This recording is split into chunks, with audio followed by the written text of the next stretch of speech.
You know, we're totally surrounded by ads. They're on our phones, on the street, everywhere we look. But have you ever really stopped to think about what they're actually telling us? Let's pull back the curtain and uncover the hidden impact these messages have, especially on our self-esteem. Yeah, this quote pretty much nails it, doesn't it? This is the core message, the one that's usually not said out loud. It's this sneaky, underlying idea that you're somehow flawed, and surprise, surprise, the solution is always just a credit card swipe away. So I really want you to let this question sink in as we go through this.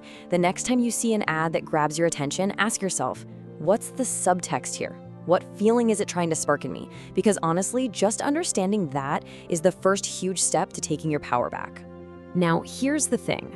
That feeling of being not good enough, it is not an accident. It's not some unfortunate side effect. It is a very deliberate, very effective marketing strategy. The whole goal is to create a little pocket of insecurity, to make you feel like something's wrong and needs to be fixed. And that's exactly where their product swoops. And you know, what's the number one target? The easiest place to attack? Yup, our bodies. All these societal pressures get turned up to 11 by this constant stream of ads telling us we're not quite right. Is it any wonder so many of us feel unhappy with how we look?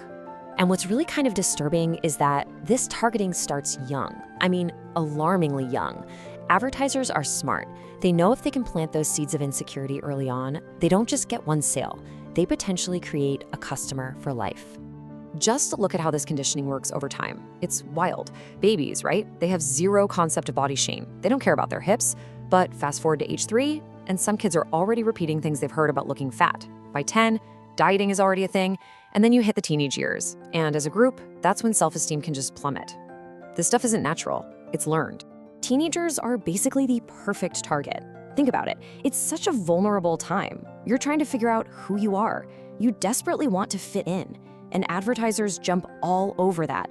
They link their products directly to being accepted, to being attractive, to being happy.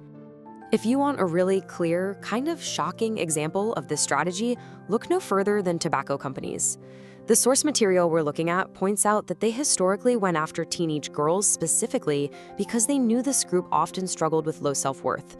The logic was just chillingly simple. Get someone who feels insecure hooked on your product, and you've got a customer for life.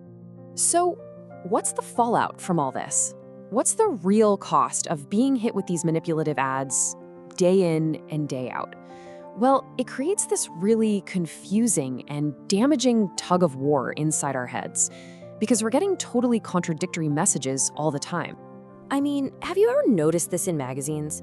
It's the classic paradox.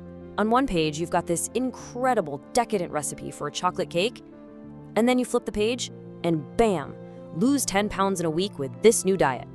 It's this constant fatten up, slim down cycle that makes you feel like you can never, ever win. And that brings us to the most crucial piece of the puzzle. The standards that advertising sets are designed to be impossible to reach. Think about it.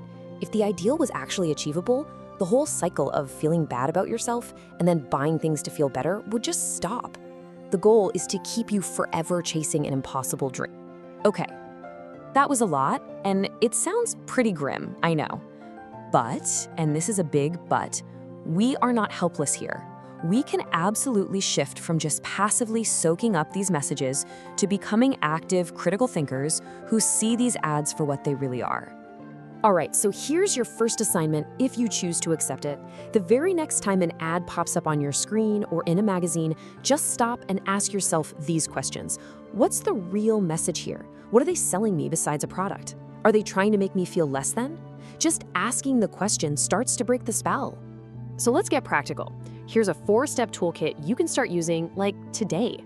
First, analyze the ads and honestly laugh at how ridiculous they are. It really does take away their power. If you've got kids, teach them how to spot these tricks. Make it a game.